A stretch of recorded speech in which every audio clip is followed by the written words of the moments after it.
गीता ज्ञान की इस यात्रा में मेरे साथ बने हुए सभी साथियों को हार्दिक नमस्कार।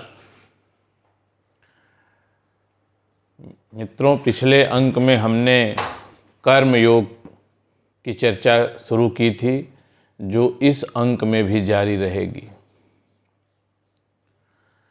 तो जो नए लोग जुड़ रहे हैं उनसे मैं अनुरोध करूंगा कि वे पुराने अंकों को, ख़ास तौर से गीता ज्ञान अंक 3 और अंक 4 को ज़रूर देख लें, क्योंकि उसमें भी हमने कर्मयोग की विस्तृत चर्चा की हुई है। तो मित्रों, हमने देखा था कि पिछले अंक में भगवान ने बताया था कि ब्रह्म ज्ञान हो जाने के पश्चात ज्ञानी का वेदों के पुण्य कर्मों में उतना ही प्रयोजन रह जाता है जितना कि समुद्र के प्राप्त हो जाने पर नदियों में रह जाता है। अब आगे के 2 श्लोकों में भगवान कर्मों की स्वतंत्रता और समबुद्धियुक्त कर्म को करने को ही योग बता रहे हैं। भगवान कहते हैं, कर्मण्येवाधिकारस्ते मा फलेषु कदाचन मा कर्म फल हेतुर्भुर्मा ते संगोस्तवि कर्मणि। तेरा कर्म करने में ही अधिकार है, उसके फलों में कभी नहीं। इसलिए तू कर्मों के फल का हेतु मत हो तथा तेरी कर्म न करने में आसक्ति भी न हो। तो भगवान कह रहे हैं कि तेरा कर्म करने में ही अधिकार है और फलों में किंचिन मात्र भी नहीं। तो मानव केवल पुरुषार्थ कर सकता है, पर उसका फल पूरी तरह से भगवान के हाथ में है। और ऐसा इसलिए है क्योंकि जो हम पूर्ववर्ती जीवन जीते आ रहे हैं, तो उसके पुण्यों और पापों के फल भी भगवान इस जन्म में हमें देते हैं। तो इसलिए उन्होंने लेखा जोखा, उसको बैलेंस करने के उपरांत ही हमारे जो नवीन हम कर्म करते हैं उसका फल हमें मिलता है। फलों के अधिकार में जो वीटो पावर है, विशेषाधिकार है, वो भगवान ने अपने पास रखा हुआ है। फिर भगवान कहते हैं कि तुम फलों के हेतु मत हो, अर्थात तुम कर्म तो करो लेकिन फलों के बारे में अधिक सोचने की ज़रूरत नहीं है, उसके बारे में ज़्यादा चिंता करने की ज़रूरत नहीं है, क्योंकि फलों पे तो तुम्हारा कोई अधिकार ही नहीं है। और भगवान साथ में यह भी कहते हैं कि कर्म न करने में भी तुम्हारी आसक्ति नहीं होनी चाहिए। तो हमें कर्तव्य कर्म हर वक्त करते रहना है, हर समय कर्तव्य कर्म करते रहना है। और क्या हमारा कर्तव्य कर्म है, उसको पहचानना। वैसे तो आदमी कुछ कर्म न करते हुए भी कर्म करता रहता है। इस मृत्युलोक पर कोई बिना कर्म किए एक पल भी नहीं रहता है। अगर कोई कुछ नहीं कर रहा है, केवल खाट पे पड़ा हुआ है, तो वो भी एक कर्म कर रहा है। और वह कर्म क्या है? कुछ न करने का कर्म। तो इस संसार में बिना कर्मों के तो कोई रह ही नहीं सकता है। इसलिए हमें सदैव अपने कर्तव्य कर्मों को पहचानना और उसी में रत रहना चाहिए। और जो ये भाव है हमारा, वो निष्काम होना चाहिए।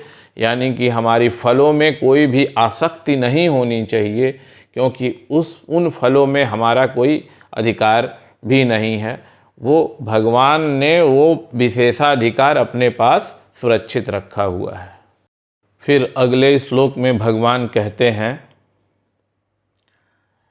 योगस्थः कुरु कर्माणि संगम त्यक्त्वा धनंजय सिद्धय सिद्धयो समो भूत्वा समत्वम योग उच्यते। हे धनंजय, तू आसक्ति को त्याग कर तथा सिद्धि और असिद्धि में समान बुद्धि वाला होकर योग में स्थित हुआ कर्तव्य कर्मों को कर, समत्व ही योग कहलाता है। तो भगवान कह रहे हैं, तू सिद्धि या असिद्धि के बारे में मत सोचो कि मैं ये कर्म करूँगा तो मेरा ये हो जाएगा, मेरे साथ ये हो जाएगा, मैं ये काम करूँगा तो मेरे साथ ये हो जाएगा। उसके बारे में नहीं सोचना है। और मेरा कार्य सिद्ध होगा कि नहीं होगा, मैं काम ये कर पाऊँगा कि नहीं कर पाऊँगा, वो भी हमें नहीं सोचना है। क्योंकि हमें सिर्फ अपने कर्तव्य कर्मों की ही पहचान करनी है और उन कर्मों को करने के लिए आगे बढ़ जाना है। उनके परिणामों को सोच के न तो भयभीत होना है और न ही किसी काम को कठिन या आसान समझ के पहले ही बहुत ज़्यादा खुश हो जाना है या डर जाना है। बस हमें कर्तव्य कर्म करने के लिए सदैव उद्यत रहना चाहिए।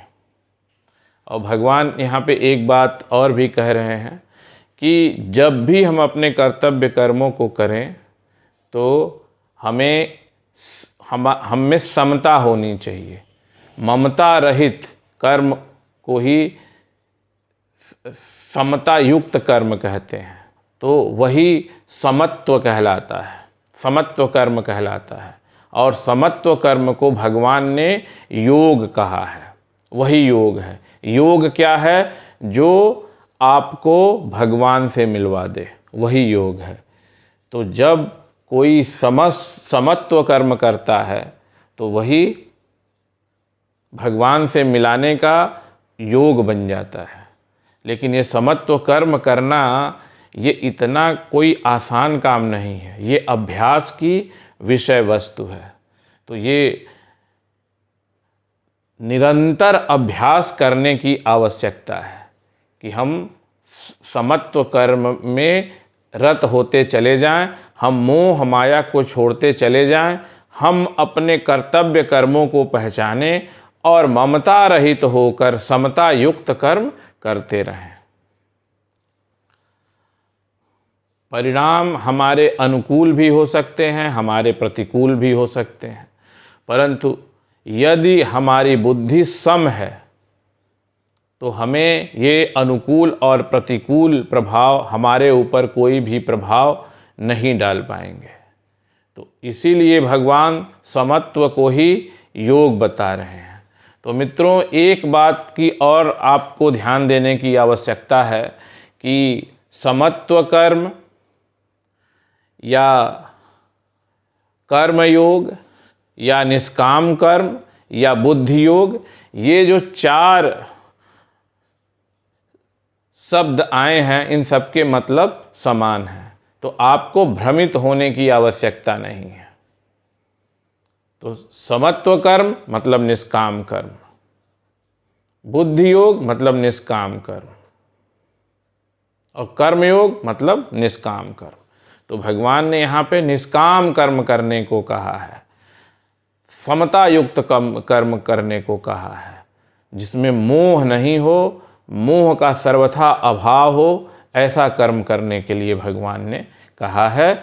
और इस तरीके से हम परिणामों का हेतु नहीं होंगे। जो समत्व कर्म करता है, जो निष्काम कर्म करता है, उसको परिणाम उसके ऊपर कोई प्रभाव नहीं डाल पाते। फिर भगवान कहते हैं, दूरेण ह्यवरम कर्म बुद्धि योगा धनंजय बुद्धौ शरणमन्विच्छ कृपणाः फलहेतवः। इस समत्व रूप बुद्धि योग से सकाम कर्म अत्यंत ही निम्न श्रेणी का है। इसलिए हे धनंजय, तू समबुद्धि में ही रक्षा का उपाय ढूंढ, अर्थात बुद्धि योग का ही आश्रय ग्रहण कर, क्योंकि फल के हेतु बनने वाले अत्यंत दीन हैं। अब भगवान ने यहाँ पे एक बात एकदम स्पष्ट कर दी है कि जो लोग फल का हेतु बनते हैं, कि फल की कामना पहले ही करने लगते हैं, उनको भगवान ने अत्यंत ही दीन बताया है कि मतलब वो दया के पात्र हैं।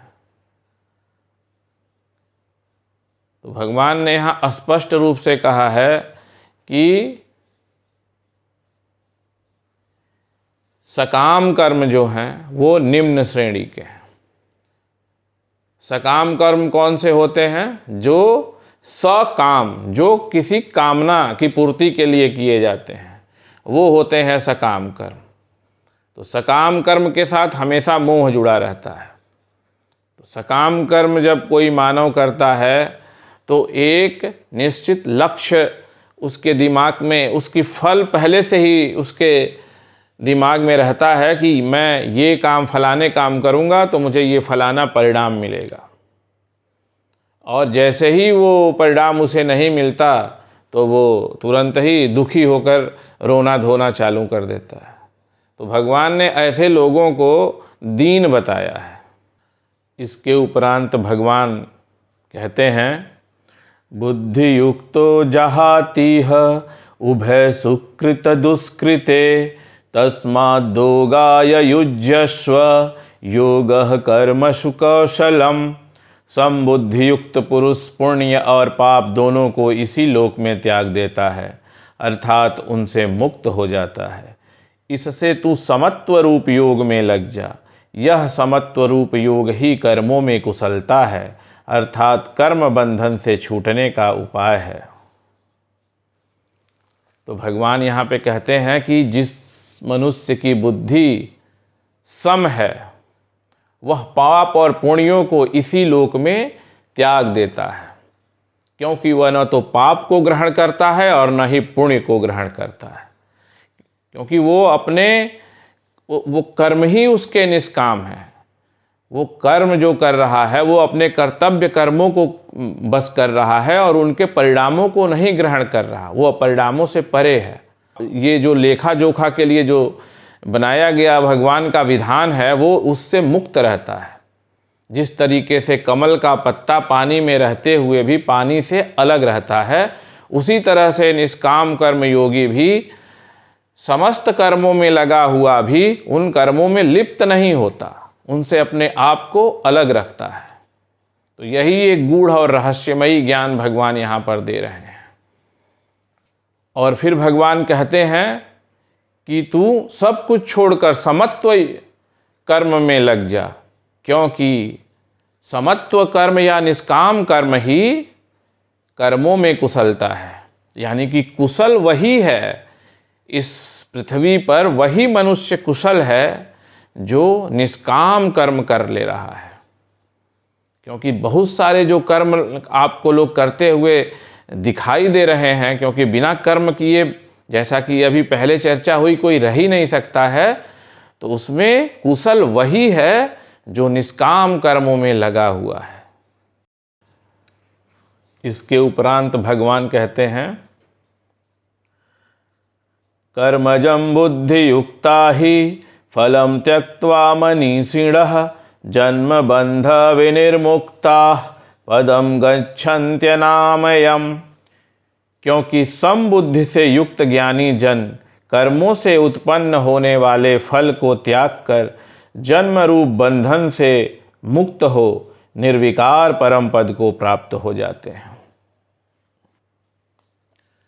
तो यहाँ पे भगवान कहते हैं कि समत्व कर्मों को करने वाले ज्ञानी जन कर्मों से उत्पन्न होने वाले फलों को त्याग देते हैं। उनको जो वो फल को ग्रहण ही नहीं करते, उनको फल क्योंकि उन्होंने कभी फल के हेतु होकर कोई कर्म किया ही नहीं। तो इस प्रकार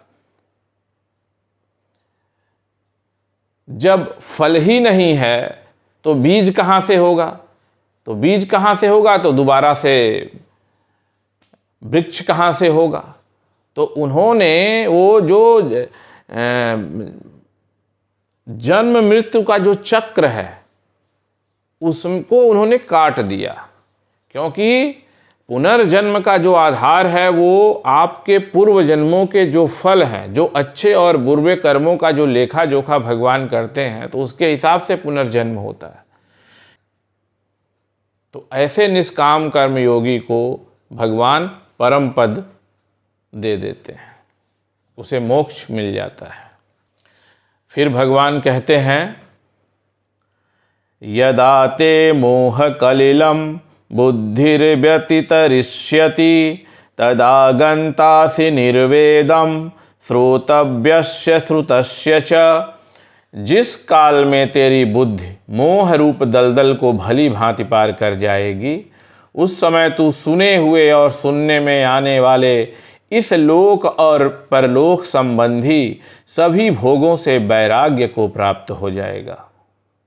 तो भगवान कह रहे हैं जिस काल में, अब वो काल इस जन्म में भी आ सकता है या ये भी हो सकता है कि हमें कई जन्म और लेने पड़े, क्योंकि ये जो बुद्धि योग या कर्म योग है ये अभ्यास की विषय वस्तु है।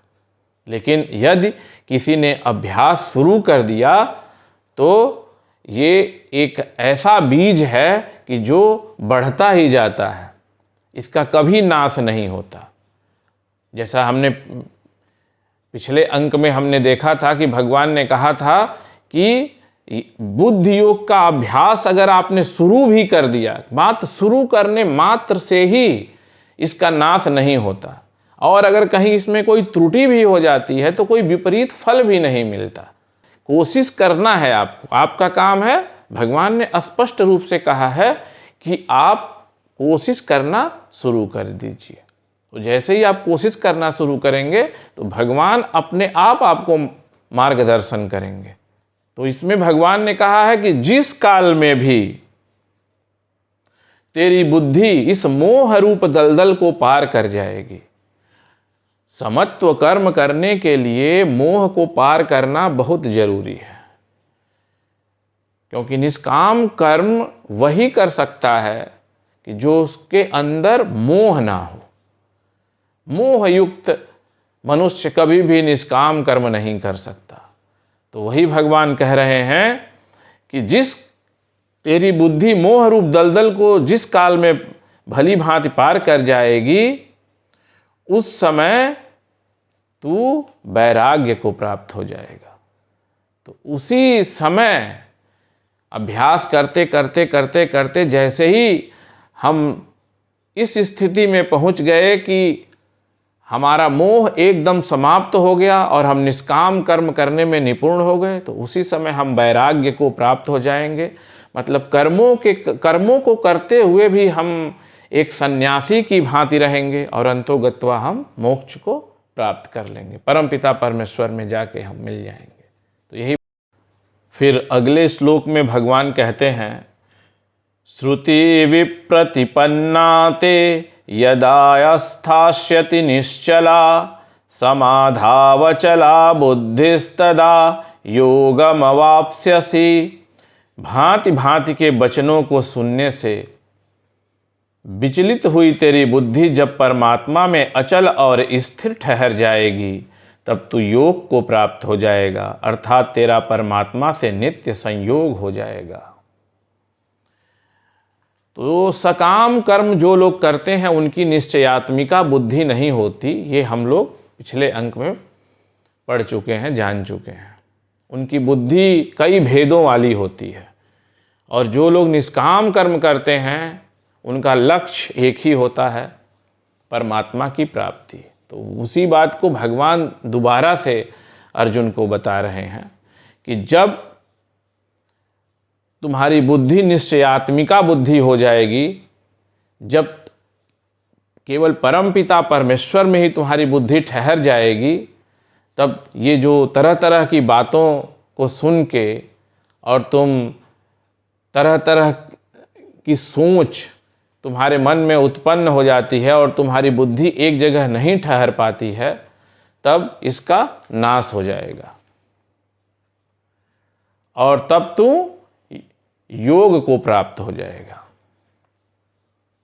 तब तू भगवान से मिलने की दिशा की ओर अग्रसर हो जाएगा, अर्थात तेरा परमात्मा से नित्य संयोग हो जाएगा।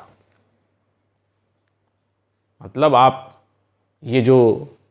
यूं कहिए कि जो ये हमारी जो आंखें हैं, ये माया रूपी संसार हमारे इस स्थूल शरीर का ही एक ये भी अंग है। जो हमारी जितनी भी इंद्रियां हैं वो सारा का सारा ये सिर्फ विषयों को देखने और समझने के लिए बनाई गई हैं। ये पारलौकिक चीज़ों को नहीं देख सकती, इनके पास वो पावर, वो शक्ति नहीं है। हम किसी भी पारलौकिक सत्ता का अनुभव अपने इस स्थूल शरीर और अपनी इंद्रियों से नहीं कर सकते। लेकिन जैसे ही हम योग को प्राप्त हो जाते हैं तो ये जो माया रूपी पर्दा है हमारे सामने से, वो सीधा हट जाता है और हमें भगवान की फिर परम सत्ता दिखने लगती है। पर ये सब बातें समझना भी इतना आसान नहीं है, क्योंकि जो हमारी बुद्धि भी है वो भी हमारी एक इंद्री ही है और वो भी सिर्फ विषयों को समझती है। तो ये पारलौकिक अनुभव करने के, पारलौकिक जो अनुभव हैं इनको प्राप्त करने के लिए तो हमें सबसे पहले भगवान के बताए हुए रास्ते पर चलना होगा, यानी कि निष्काम कर्म को करने का अभ्यास शुरू करना पड़ेगा। वो सफलता विफलता हमें नहीं सोचना है, हमें बस उसको अभ्यास में लाना है। तो धीरे धीरे धीरे धीरे धीरे धीरे करते करते हो सकता है कई जन्म भी लग जाएं, लेकिन चूंकि भगवान ने सबसे पहले यही बताया है कि अगर हमने शुरू कर दिया तो इस शुरुआत का नाश नहीं है। आप अगर 2 कदम चले गए तो आप 2 कदम पीछे नहीं आएंगे, आप अगले जन्म में उसको लेके जाएंगे। इस बात पे विश्वास रखना है। तो यही है गीता का ज्ञान। ये सिर्फ एक जन्म का खेल नहीं है। आप अपनी आध्यात्मिक अवस्था को उन्नत करते जाइए। हर जन्म में आप अपनी आध्यात्मिक अवस्था जो आपने उन्नत कर लिया, जो आपने निष्काम कर्म को करने का जो अभ्यास, जहाँ तक आपने पहुँचा दी अपनी गाड़ी जब मंजिल के करीब, तो अगले जन्म में भी आप अपने आप को मंजिल के उतना ही करीब पाओगे। तो यही मेन जो गीता का ज्ञान है वो यही है कि आप कोशिश करते रहिए, कोशिश करते रहिए, कोशिश करते रहिए और अपने आप को माया से दूर रखने की कोशिश कीजिए। फिर मित्रों, अध्याय 2 का जो 54वां श्लोक है वो बहुत ही महत्वपूर्ण कड़ी है, क्योंकि यहाँ पर अर्जुन भगवान से प्रश्न करते हैं। आजकल के जो बाबा लोग प्रवचन देते हैं तो उसमें किसी को प्रश्न पूछने की आज़ादी नहीं होती। तो वो लोग ऊंचे से सिंहासन पे बैठे होते हैं और वो प्रवचन बातें करते रहते हैं, बोलते रहते हैं, और श्रोता लोग जो उनके भक्त लोग होते हैं वो नीचे ऐसे हाथ जोड़ के बैठे रहते हैं और उनको लगता है कि सुनने मात्र से ही सारे पुण्य उनके अंदर समाये से चले जा रहे हैं। लेकिन जो ज्ञान तर्क की कसौटी पर कसा नहीं गया, वो ज्ञान अधिक समय तक जीवित नहीं रह सकता। तो यहाँ पे जो अर्जुन प्रश्न पूछ रहे हैं वो केवल अर्जुन का प्रश्न नहीं है, वो हमारे जैसे बहुत से लोगों का प्रश्न हो सकता है। तो इसलिए ये प्रश्न बहुत ही जरूरी है। तो मैं उस प्रश्न को पढ़ता हूँ। क्या श्लोक है वो? तो वो श्लोक है, अर्जुन उवाच स्थित प्रज्ञस्य का भाषा समाधिस्थस्य केशव स्थितथीं की प्रभासेत किमासीत ब्रजेत किम। अर्जुन बोले, अर्जुन ने प्रश्न किया, हे केशव, समाधि में स्थित परमात्मा को प्राप्त हुए स्थिर बुद्धि पुरुष का क्या लक्षण है? वह स्थिर बुद्धि पुरुष कैसे बोलता है, कैसे बैठता है और कैसे चलता है? तो यहाँ पे अर्जुन एक सीधा क्वेश्चन भगवान से पूछते हैं कि भगवान, जो योग में स्थित जो मानव है, यानी कि जो निष्काम कर्म योग को प्राप्त हो चुका है, जो समत्व कर्म करने में निपुण हो चुका है, जो लोग समत्व कर्म करने में निपुण हो जाते हैं या निष्काम कर्म में सिद्ध हो जाते हैं, वो योग में स्थित माने जाते हैं। वो सर्व का अपने सारे काम करते हुए भी वो योग में स्थित होते हैं। तो अर्जुन वही पूछते हैं कि ऐसे लोगों का कैसा व्यवहार होता है, वो कैसे उठते हैं, कैसे बैठते हैं, कैसे बोलते हैं, क्या उनके लक्षण होते हैं, हम कैसे जान सकते हैं? तो ये सीधा एक क्वेश्चन अर्जुन ने भगवान से पूछा है। तो मित्रों, भगवान फिर अर्जुन को इस क्वेश्चन से के संबंध में उपदेशित करेंगे। तो उन उपदेशों को हम अगले अंक में उनको लेंगे, उन पर चर्चा करेंगे, उनकी व्याख्या करेंगे। तो आप सभी गीता ज्ञान के सहयात्रियों का अंत तक बने रहने के लिए धन्यवाद।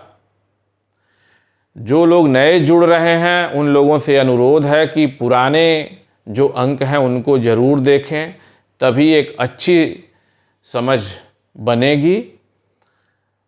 तो मित्रों, आज के इस अंक गीता ज्ञान 11 से मुझे आज्ञा दीजिए। बहुत जल्दी ही मैं एक नए अंक गीता ज्ञान 12 के साथ आपके समक्ष पुनः उपस्थित हो जाऊंगा। आप इस चैनल को सब्सक्राइब कर दीजिए और बेल आइकन ज़रूर दबा दीजिए, जिससे कि जैसे ही मैं कोई नया वीडियो बनाऊं तो आपके पास नोटिफिकेशन आ जाए। तो अभी के लिए आज्ञा दीजिए। धन्यवाद।